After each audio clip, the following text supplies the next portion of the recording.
हे दोस्तों, आज का वीडियो डेप म्यूचुअल फंड के बारे में थोड़ा डिटेल वीडियो है। दोस्तों, वीडियो में हम जानेंगे कि डेप म्यूचुअल फंड क्या होता है, डेप म्यूचुअल फंड को किसे लेना चाहिए, डेप म्यूचुअल फंड पे कितना टैक्स एलिजिबल है, डेप म्यूचुअल फंड में कौन कौन से रिस्क इन्वॉल्व होते हैं, डेप म्यूचुअल फंड को चूज़ कैसे करते हैं, डेप म्यूचुअल फंड के क्या एडवांटेजेस हैं और आखिरी में हम आपको बताएंगे कि top 3 best debt mutual fund के नाम जिनमें आप अपने पैसे को इन्वेस्ट कर सकते हैं। डेप म्यूचुअल फंड की डीप नॉलेज लेने से पहले अगर अभी तक आपने हमारे चैनल को सब्सक्राइब नहीं किया है तो चैनल को जरूर सब्सक्राइब कीजिए और बेल आइकन को प्रेस कीजिए ताकि न्यू नोटिफिकेशन आपको जल्दी मिल सके। एवरी वीक हम एक वीडियो पोस्ट करते हैं ताकि आप अपनी नॉलेज को इंक्रीज़ कर पाए म्यूचुअल फंड से रिलेटेड, शेयर मार्केट से रिलेटेड और पर्सनल फाइनेंस से रिलेटेड। दोस्तों, what is debt mutual fund? Debt mutual fund invest करते हैं ऐसे सिक्योरिटीज़ में जहां से उनको फिक्स इनकम जनरेट होता है। ऐसे इनकम सोर्स होते हैं treasury bills, corporate bonds, commercial papers, government securities और दूसरे मनी मार्केट के इंस्ट्रूमेंट्स। ये सभी इन्वेस्टमेंट में मैच्योरिटी डेट प्री डिसाइडेड होता है, इसलिए इसे फिक्स इनकम सिक्योरिटीज़ भी कहा जाता है और ये debt securities low risk investment के लिए बेस्ट ऑप्शन होते हैं। दोस्तों, इजी लैंग्वेज में कहें तो डेप म्यूचुअल फंड आपको एक फिक्स रिटर्न दे सकता है। फिक्स रिटर्न वाले इंस्ट्रूमेंट में इन्वेस्ट करके मार्केट के उतार चढ़ाव से वो रिलेट नहीं करता है, जिसकी वजह से वो आपको एक फिक्स रिटर्न दे पाता है। दोस्तों, डेप म्यूचुअल फंड में किसे इन्वेस्ट करना चाहिए? डेप म्यूचुअल फंड में उसे इन्वेस्ट करना चाहिए जो अपनी इन्वेस्टमेंट पर रिस्क बहुत कम चाहता है या नहीं चाहता है और वो अपने पैसे को इक्विटी में इन्वेस्ट करना नहीं चाहता है, तो भी वो डेप म्यूचुअल फंड की तरफ जा सकता है। ज़्यादातर इक्विटी में जो इन्वेस्टमेंट होती है वो लॉन्ग टर्म के लिए होती है। शॉर्ट टर्म में इक्विटी का market subject to market risk होता है, जिसके वजह से वो आपको नेगेटिव रिटर्न भी प्रोवाइड कर सकता है। डेप म्यूचुअल फंड ज़्यादातर मीडियम टर्म और शॉर्ट टर्म के लिए होता है, तो अगर आपका कोई शॉर्ट टर्म गोल है या मीडियम टर्म में 1-2 साल के बाद आपके कोई गोल्स है जिसे आप पूरा करना चाहते हैं, तो आप इस कंडीशन में अपने पैसे को अभी डेप म्यूचुअल फंड में इन्वेस्ट कर सकते हैं ताकि आने वाले 6 महीने से 1 साल से 2 साल के बाद आपके गोल्स को आप इजीली पूरा कर पाएं। डेप म्यूचुअल फंड पे टैक्सेस की अगर बात करें तो डेप म्यूचुअल फंड के ऊपर भी 2 टाइप के टैक्सेस लगते हैं। एक का नाम है LTCG यानी कि लॉन्ग टर्म कैपिटल गेन और दूसरे का नाम है STCG यानी कि शॉर्ट टर्म कैपिटल गेन। दोस्तों, अगर किसी भी डेप म्यूचुअल फंड को आप 3 साल से ज़्यादा के लिए होल्ड करते हैं तो उस डेप म्यूचुअल फंड पे आपको long term capital gain tax देना होगा। 20% का ये long term capital gain tax होता है with the benefit of 20% indexation.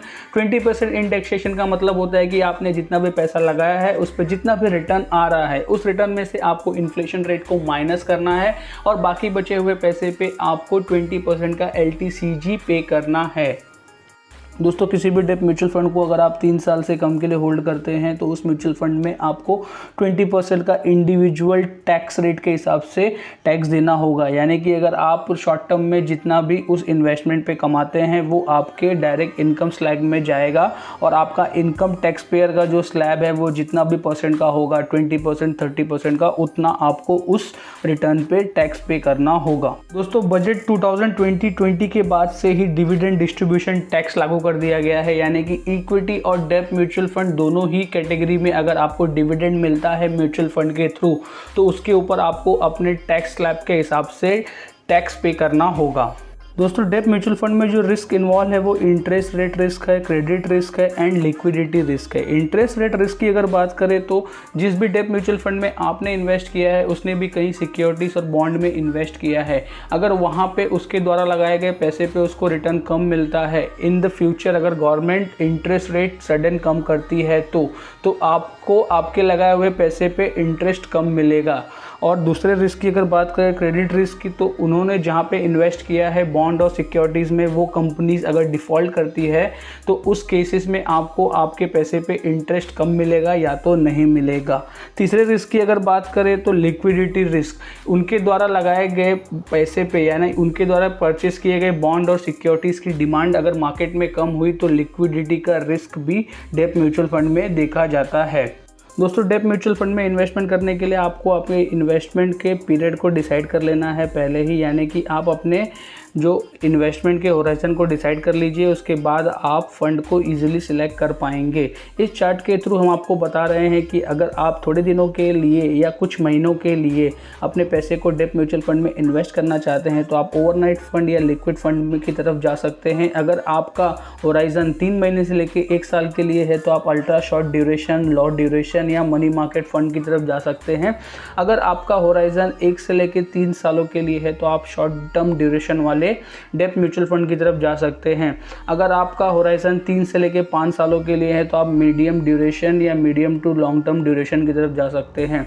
अगर आपका होराइजन 5 साल या 5 साल से ज़्यादा के लिए है डेप्ट म्यूचुअल फंड में, जो कि किसी बहुत ही कम लोगों का होता है क्योंकि इतने लॉन्ग टर्म में लोग इक्विटी की तरफ जाते हैं ना कि डेप्ट म्यूचुअल फंड की तरफ आते हैं।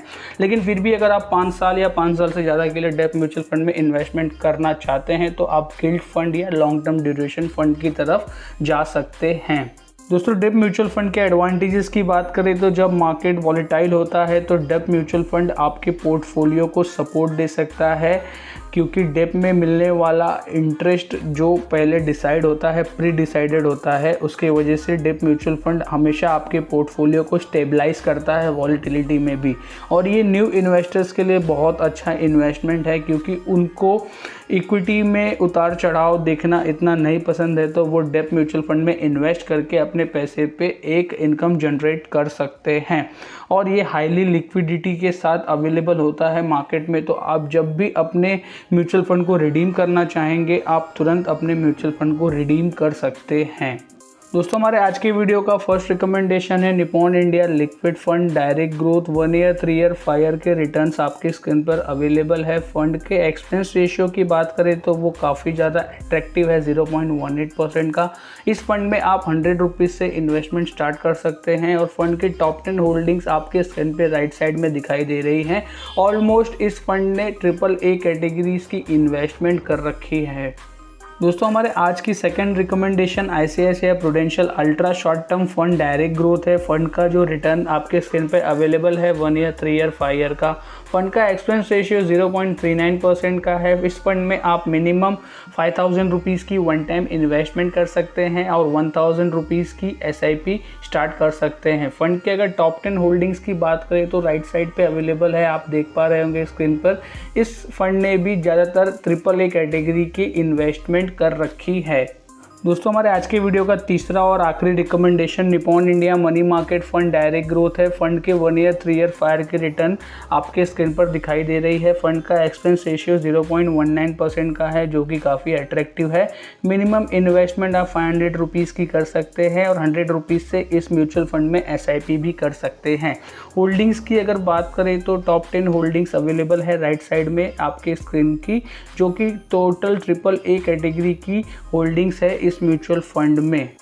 दोस्तों, ये डेप्ट म्यूचुअल फंड का वीडियो आपको कैसा लगा आप हमको कमेंट करके बता सकते हैं। अपने दोस्तों में ये वीडियो शेयर भी कर सकते हैं और अगर अभी तक आपने हमारे चैनल को सब्सक्राइब नहीं किया है तो चैनल को सब्सक्राइब करके बेल आइकन को प्रेस कर दीजिए ताकि न्यू नोटिफिकेशन आपको जल्द से जल्द मिल सके। Thank you.